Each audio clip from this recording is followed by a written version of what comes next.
This is TWiT. Let's play the Vision Pro theme, John Ashley, because I have something to say. It's time to talk the Vision Pro.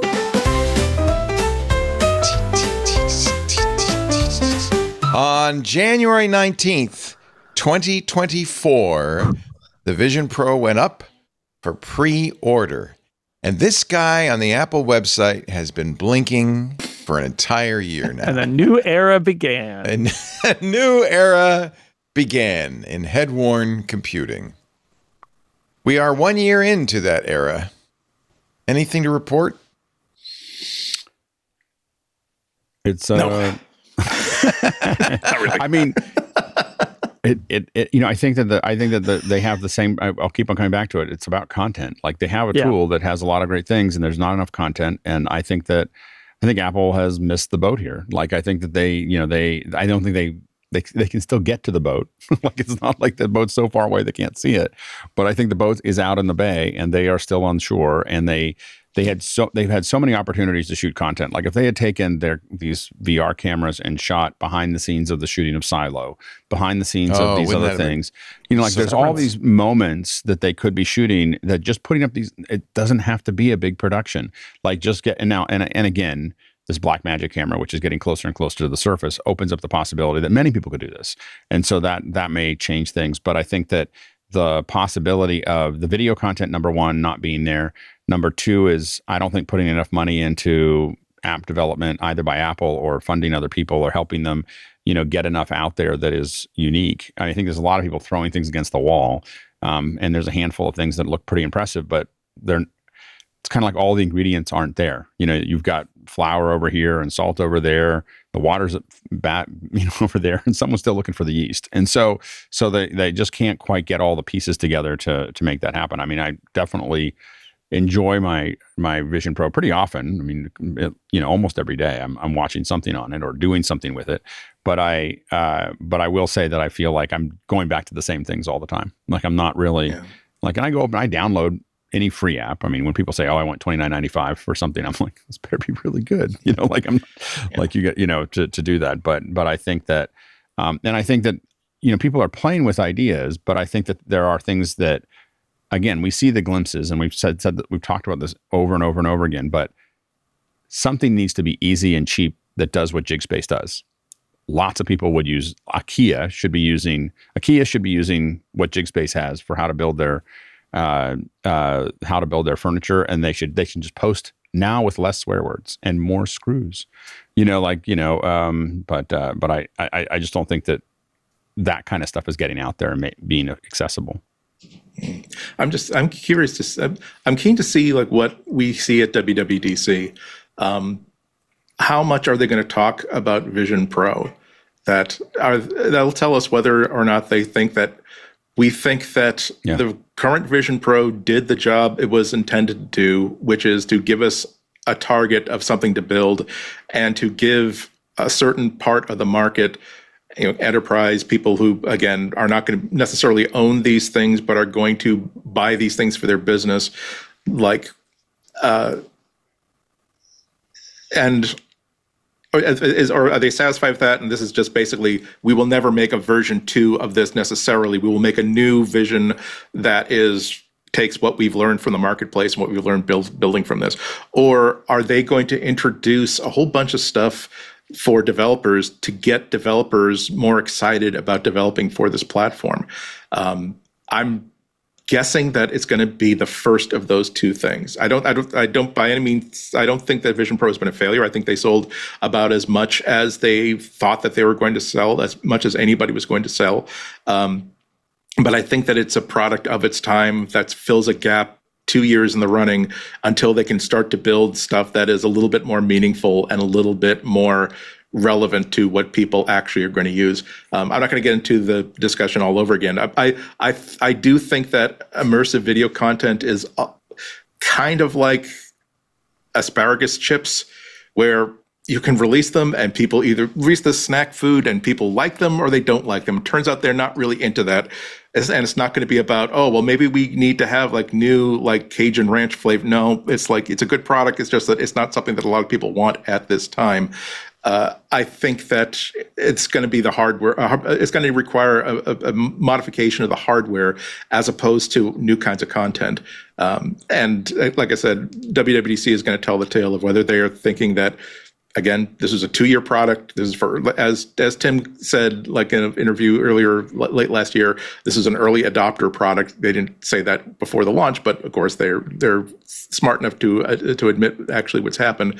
It's an early adopter product. We're not going to be necessarily making a second version of this, but this is going to help us learn to make the next thing and also give developers a leg up on what they're going to be building when this next thing comes out. Yeah, I don't want to be the metaphor police here, but I would say it's not asparagus chips. It's more like chocolate that's in a store that costs $3,500 to enter. Chocolate's not for everyone, but it's pretty good. It's pretty good. But I'm not paying $3,500 to buy some chocolate. It's not gonna happen. And I think that, I mean, the idea might be if there was a lot of great immersive content, because I think most people who've tried it have really liked it. But it's two things. One, more content, especially specific content, might motivate certain audiences to get on board.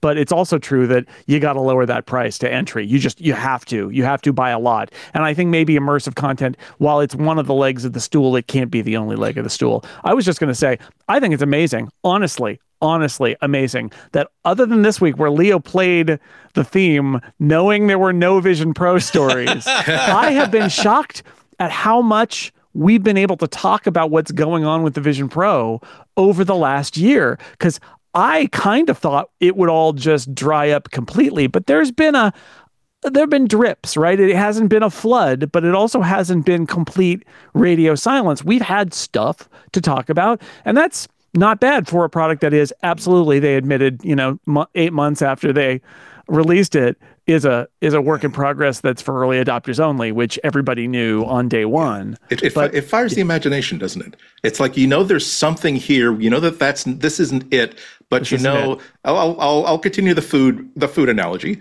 where you're in the kitchen, you're trying something new, that, this combination of this plus this isn't quite right, but there's something about that blend of sweetness and umami that I want to continue to develop. There's something here, this ain't it. Well, but I do think when I put the headset on, and I'm not one of the people that, I guess for whatever reason, the weight doesn't bother me. I have talked to people who say, "Oh, the weight's too heavy," and I have a big head. I guess it's used to carrying a lot of weight anyway, so it doesn't matter. Yeah, so it doesn't, like, I don't notice it at all. But I feel like a lot of it is there, and there's a lot, like, the technology's there. Sure, the price is high, but that's, Tesla came in really high and then they started lowering the price. That's what you do, is you can come in low and then make a ton of technical compromises, or you come in high, figure it out, and then figure out how to be more efficient about it. And I do think that they'll probably fork. I think you'll probably see one that's the same price or more, and another one that's less expensive. That they go for that lower market and start to figure out where they can cut those corners. But I really do believe that they haven't, like, I think part of it is Apple's self-correction system when they release content. It is so much work for Apple to put a piece of content out.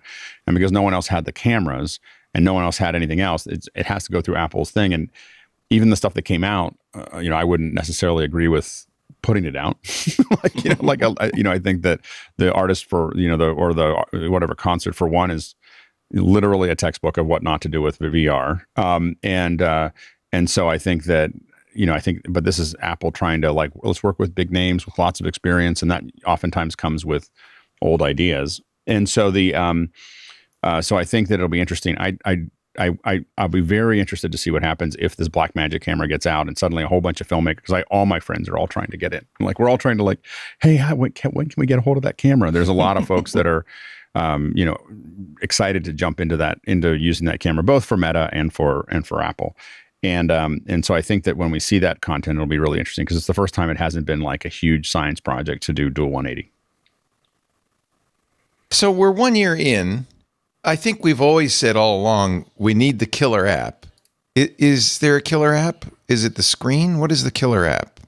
I think it's the screen is definitely what people are gravitating towards. Just the simple idea of, I can wear something on my face and create virtual displays that greatly exceed the amount of space I have available. That's killer. Everybody gravitates towards that. It's something that is very easy to explain. I think even if you're not stuck on a plane for 6 hours, it's something that is attractive to a lot of people. The idea of having virtual displays, even inside your own office. I mean, again, I'm sitting in front of you. I walked, about a mile in like the teen degree weather, carrying enough gear to have a 2 display setup here with my iPad and my MacBook, because having different tasks in different discrete corners of your peripheral vision is such a productivity booster, such a great way to get work done. So the idea of having to just be able to simply generate more displays for your workspace for whatever, that's a really, really big deal. I think that simply is the killer app. The fact that we've been here for a year and no developer, and remember that Apple developers, they are some of the most brilliant, crazy geniuses ever. If there is something interesting about a piece of hardware, it will trigger their creativity and they will build something that either has never existed before or will make you completely rethink an existing product category. The fact that nobody has come up with it hasn't really inspired those developers as yet. Even the people who are not trying to make money off of it, people who just say, well, I'm a developer, I want to buy this because I want to play with this. Ooh, isn't this an interesting idea? I want to play with that. That doesn't seem to have materialized yet. I think that speaks to a failure to inspire the creative impulse of the developer community. That's why I think that the killer app is simply virtual displays. It's wonderful. I've used them. I don't own one myself, but every time I borrow one and use one, that's the thing that I find up finding my headspace in. And I think that will point towards whatever the second version of this is going to be. Give me great virtual displays. Give me greater connectivity with all my other devices, and make it affordable so that the next time I'm considering buying a $500 monitor for my screen for my office, I might consider, well, that's $500 more or $1,000 more isn't a small amount of money, but what could I do if I bought a $1,000 headset or $1,500 headset? Get me on board that way, not by trying to give me a vision of spatial computing that, again, they haven't been able to deliver on.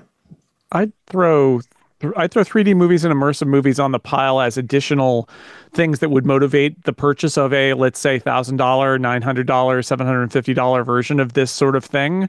And then the other thing I'd throw on there that was something that they shipped late, but they sort of, I don't know what they were thinking originally, but they got there eventually, which was spatial personas and FaceTime, which when we first saw the personas, they were weird and creepy, and they were in little boxes. And today, I can tell you, the personas are really good, and they're not in little boxes. They float in the air or in an environment. And I have done multiple spatial persona conversations with friends, and it's like we're there in person. It's a killer feature, but guess what? Everybody has to have a $3,500 headset. So part of this, it is a chicken and egg problem in a way, Andy. You said, like, search for the killer app. The developers aren't that motivated. They are in part not that motivated because there are no users. Like the people I know who've done Vision Pro apps, like the number of users they've got is in the dozens, right? Like there just aren't people with it. So if more people bought it, they might be able to find the killer app or be motivated to seek the killer app.